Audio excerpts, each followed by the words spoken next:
spirits and principles. The Commissioner General Yankuba Dabo reiterated the call for tax compliance as he presided over the opening of a two-day tax seminar. The Minister of Trade, Abubakar Ojuv, on Monday presided over the presentation of equipment to 21 outstanding members by She Trades to boost women's business activities. In international news, following devastating flood in Libya, we take a look at how the country is coping with mortuaries filled to capacity and dead bodies piling up in streets. Now, those were the main headlines, and now the news in detail. Do stay.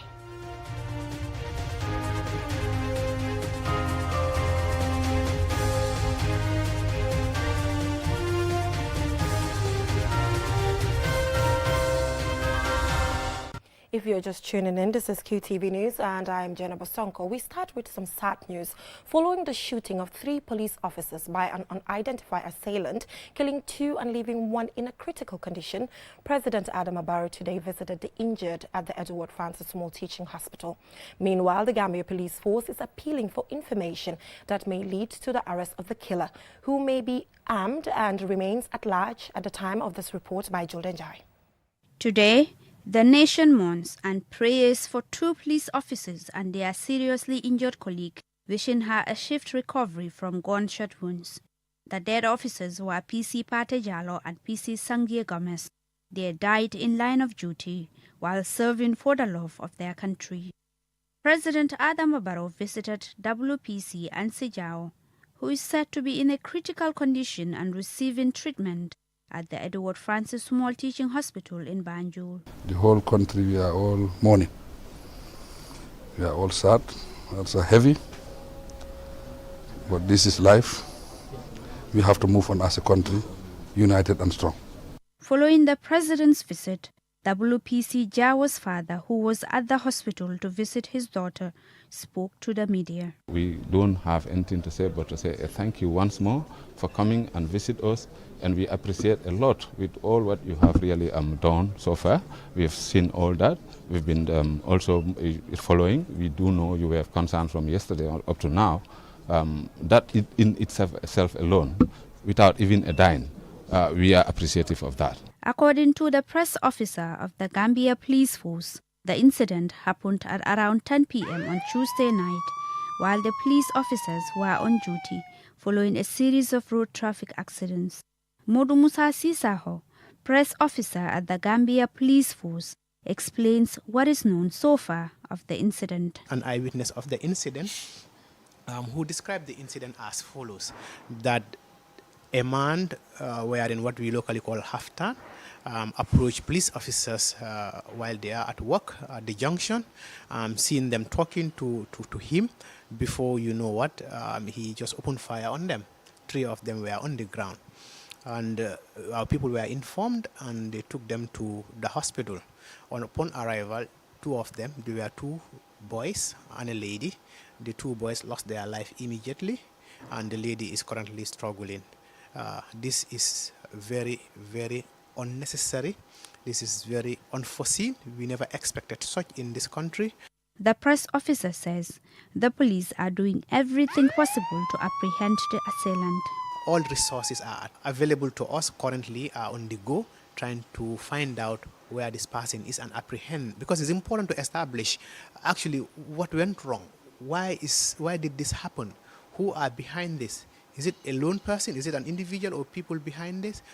This is important for us to establish, not only for the Gambia Police Force, but also for the Gambian people, because the police force is here to serve the people. And if the police force could go through this, what would the ordinary citizen, civilian, actually would be waiting for? Anything is possible. So it's really important for us to be able to understand the reasoning behind this. And that can only take place when both the security sector and also the civilian component would come together and work together towards the apprehension of this person. The Gambia Police Force press officer Sisaho mentioned some of the policies the police may adopt following this incident. We are doing everything possible to ensure that we are increasing the presence of police officers on the road and within the communities, in addition to the current ongoing investigation. And it is important equally for them to understand that as investigation is ongoing, there may be, due to security reasons, there may be some measures taking place. Would see around increasing checkpoints and such stops and search that will be happening. And you know the Gambia, because people say we are in a democratic space, sometimes it has been misinterpreted. And security, we can't take it for granted. This is a lesson that we really have to take security very seriously. The president, who was accompanied to the hospital by various cabinet ministers, gave an assurance that his government will do everything possible to ensure peace and security in the Gambia, whilst also extending condolences to the families of the deceased officers. In the early hours of Wednesday, following the previous night's incident, President Adama Barrow had an urgent National Security Council meeting at the State House with security chiefs. I will call on the general public to come and support the police. The police need your support. Without your support, it will be very, very, very difficult for the police to do their job as expected. Honorable ministers, security chiefs, I want you to work day and night to make sure these events that happen will not happen again in this country, in our history. These acts of terror will make a play $1 million to anybody who will lead us to the arrest of this individual. For QTV News, I am Julde Njai. To further get more information in relation to the shooting incident, we are joined by Modu Musa Sisao, who is a press officer of the Gambia Police Force, on the line to talk to us more about this shooting incident. Mr. Sisao, can you hear me? I can hear you very well. Thank you. Thank you so much for joining us. So just take us through, what are some of the latest developments when it comes to this shooting incident? Thank you very much. At this point in time, the Gambia Police Force, to the Office of the Inspector General of Police, can confidently confirm the successful arrest of one Usaini Bojang from Bojang Kunda in connection to the recent shooting at Sukuta Traffic Light Junction, which tragically resulted in the loss of 2 lives, officers, and left one in critical condition. The operation to apprehend the suspect was executed in precision, leading to his capture in Jululun, Casamas. Currently, the suspect is under police custody and ongoing investigation into unveil the motives behind the shooting of the police officer. The Gambia Police Force at the moment remains dedicated to sharing pertinent information with the public as the investigation unfolds. Yeah, so can you share more details with us in relation to his arrest? You know, is it information from the public? Is it a collaboration between Senegal, Interpol? How was he actually arrested? Yes, there has been a lot of talk about the suspect, like when information was shared to the public, especially when the ransom and the bounty was announced. Many people volunteered information, and that led us to Casamas, where our officers actually, in connection with the authorities in Senegal, because you cannot just go into a country like that without working with the. This is why it was taking time for us to actually confirm the event. Like you've seen on social media, a lot has been said. But working with the authorities made it very easy for us to be able to hand him over to us, and from there now we will proceed with the normal procedures to investigate, interrogate, to able to understand. At the moment, we don't know much personally, so as we investigate, we'll get more revelations and we'll update the public. Thank you. So what other circumstances in relation to the shooting incident can you share with us? Currently, I don't have much. This is all I have for now, and hopefully we will do our best to communicate the findings. Yeah, so one of the police officers is currently at the Edward Francis Small Teaching Hospital, and we saw that President Adama Barrow visited her. So we just want you to update us in relation to the injured, the condition of the injured. Yeah, today around 2 o'clock, I was there actually at the hospital to see for myself how she was doing. According to the medical doctors, they are hopeful that she's doing fine. And at the time, she was stable.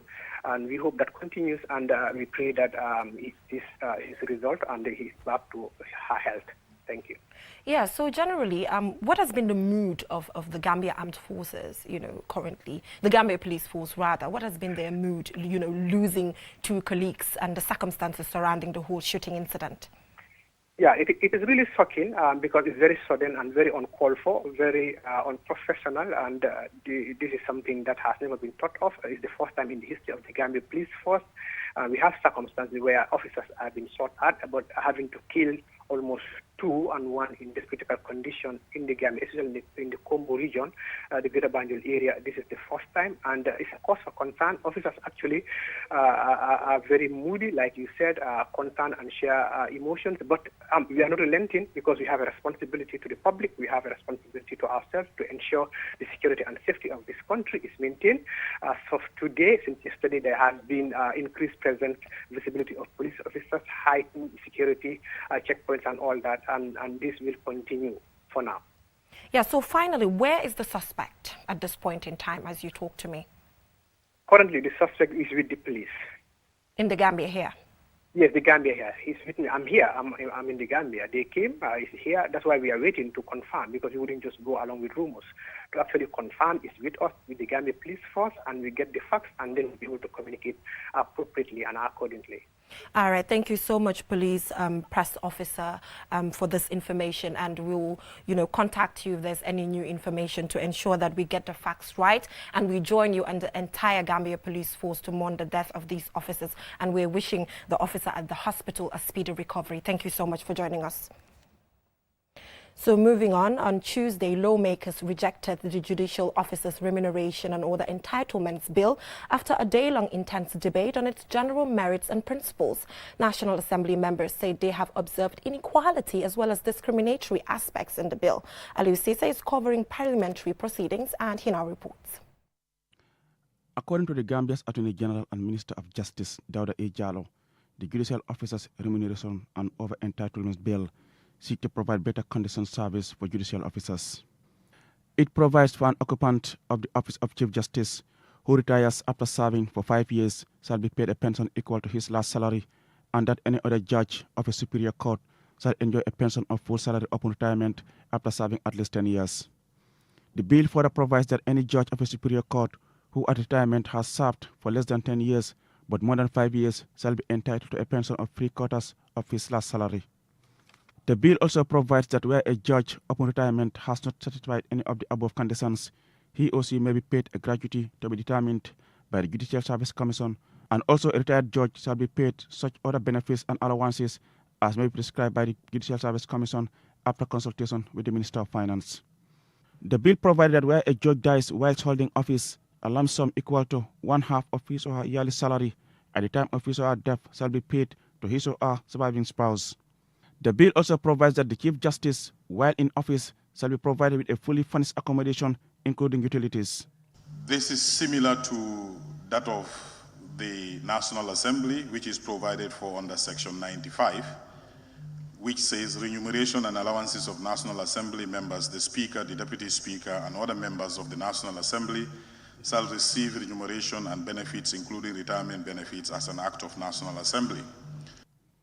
Seni Jawara, member for Lower Salem, who seconded the motion, said the merits of the bill are unjustifiable as it is not budget-friendly.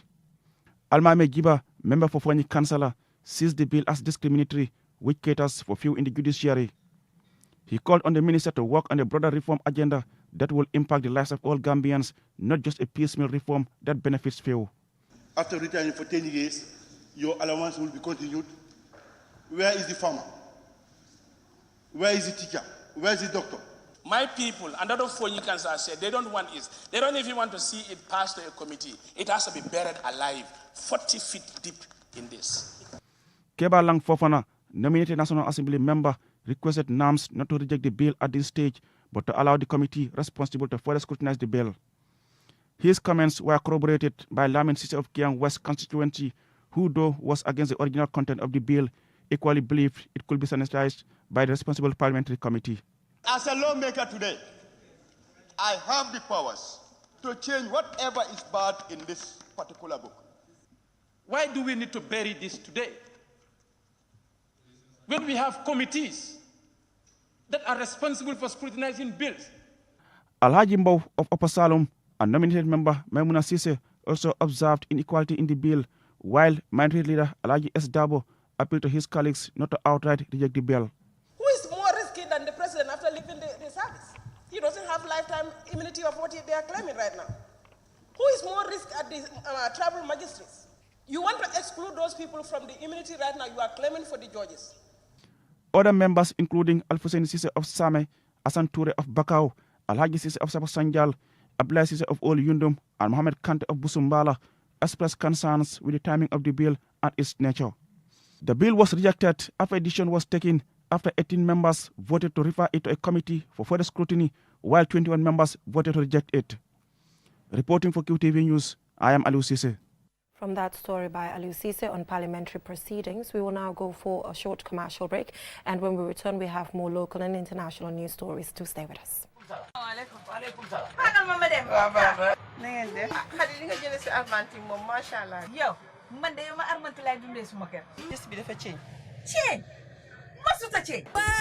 waaw du gis ngeen daw si ba mu amee sikki sàkkane armante mi dañoo wecc ay cafkaam ba ñu ko ubbilee siwo bi ba xet gi dugg ko cam billahi la mu yëg bari na armante ñaar fukki at ak nangam ba mu ne cëpp ci réew mi ba tey mësula wecc doxalin mësula wecc cafka bu leen ci am benn ñaari xel man mii di jaay lépp luy produit gi armante rek am naa ko am na 500 millilitres 1000 millilitres ak 5 kilos ba noppi nag am 750 ml bi nga xam ne mi ngi toj réew mi gis nga armante Evaprotect milk bi mooy mos dolli te armante spaghetti bii ngay gis moo dàq ci spaghetti yi gis nga armante bottom margarine bi noonu la gënee ci yow mi nga xamante ne yaa ngi jaay tàngane ci Johnson bi comme bi fi armante la dugal sa waa ñoddi sa kombe bi gis ngeen lii sardañ la da nga gis góobi jën bi dafa neex gis nga meew ko ndig mil bi armante ko fi indi moom mi dafa sakkan xoolal xale bi nu muy naanee banana milk bi gis ngeen flamingo oil bi dem leen ci bépp boutique bépp supermarket ci bépp marché armante ki prodogam kenn mënu koo ceeñ armante ba ndax moo di good quality.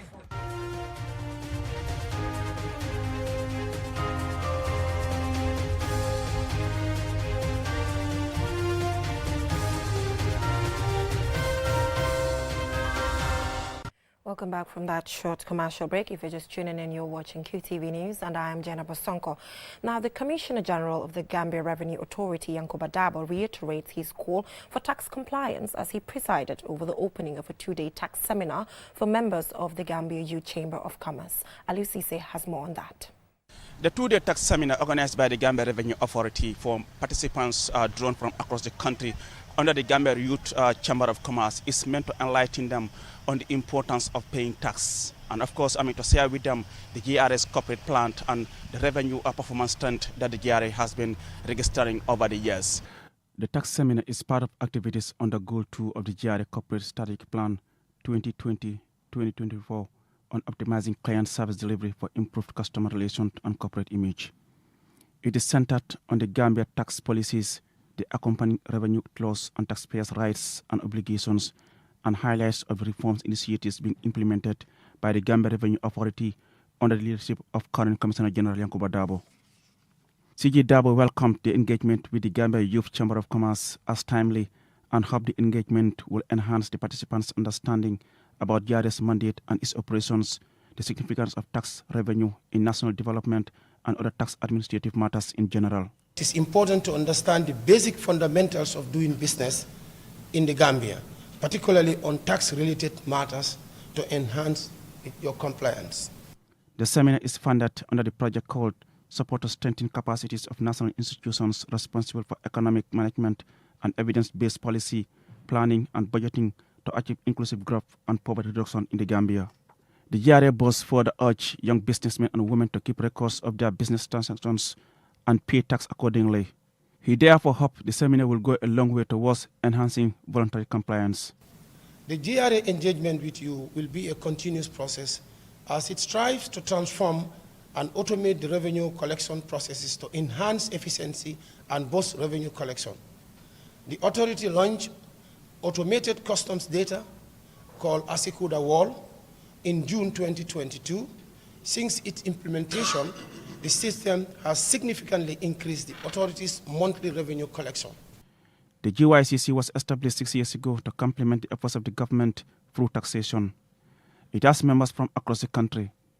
Babukar Kebe, Chief Executive Officer of the Gambia Youth Chamber of Commerce, acknowledged the support received from GRA, particularly during GYCC's last trade fair in 2021. To show a little contribution towards how we are supporting GRA's mandate. is that one of our requirements to be a member is that you must have a TIN certificate and file your annual returns. Isa Jallo, Deputy Commissioner General of the Gambia Revenue Authority, and Hamang Manjang, Monitoring and Evaluation Specialist, Central Project Coordinating Unit, Ministry of Finance, respectively, encourage members of the GYCC to take the training seriously and to share the knowledge gained with their colleagues. Even those that are not tax-based economists, they need contributions from the taxes that are provided by individuals, by businesses, to be able to provide for some of the, essential public goods and services. As you also mentioned, as you prepare for your next trade fair, where you intend to send in about 100 participants, is what you said. So this is key because it will enhance your ability to grow as a business, as SMMEs. The Gambia is a tax-based economy, and the Gambia Revenue Authority is mandated under law to collect revenue for national development. The authority has been praised for living up to that mandate with its increased revenue collection annually. Reporting for QTV News, I am Aliou Cissé. Now, the Minister of Trade, Babukar Ojuv, on Monday presided over the presentation of equipment to 21 outstanding members by She Trades under the Ministry of Trade to boost women's business activities. Here's my report. This support targeted women-led businesses in horticulture and fashion. The equipment includes milling machines, sewing machines, amongst others. The She Trades initiative at the International Trade Center has changed the economic lives of 3 million women in 30 countries, supporting and connecting them to markets. Here is Kimo Jangha from She Trade. This event really is very important for our She Trades members because it will help them to expand their businesses as well as creating employment in the country. And this will also help them to take stock of what they produce at the end of every transactions. So that will also help as a ministry. That will also help us as a ministry to take stock of what they produce in terms of data. This data, we can use it as a decision making and also make something at the end of the day. Women entrepreneurs often face challenges in accessing funding, feeling respected as business owners, and building a support system. To overcome these challenges, women entrepreneurs often create their own support systems, overcome their insecurities, and reach out to other women entrepreneurs. Babukar Ojuv, Minister of Trade, Industry, Regional Integration and Employment, described the equipment as extraordinary and reiterating government commitment to supporting women-led businesses. These tools will revolutionize their operations, allow for increased efficiency, product quality, and market access. Together, we are fostering economic growth, equality, and empowerment, particularly women empowerment. Fatoumata Toure, fashion designer and beneficiary, expressed delight, hoping that the equipment will help reduce their business challenges. They donated us today. Some of them are very expensive, and some of us were unable to purchase most of the machines. So we are using just the cheaper ones, and from now on, our production will will increase, and our output also will increase. Apart from equipment support, She Trades supports women whose businesses are ready to export, facilitating the opportunity to connect and meet potential buyers, investors and partners. It is hoped that these women-led businesses will use these equipments to grow sustainably in their businesses to be able to provide more employment opportunities in the Gambia. Reporting for QTV News, I am Jenna Bosonko. From that story, let's take a look at news beyond our borders.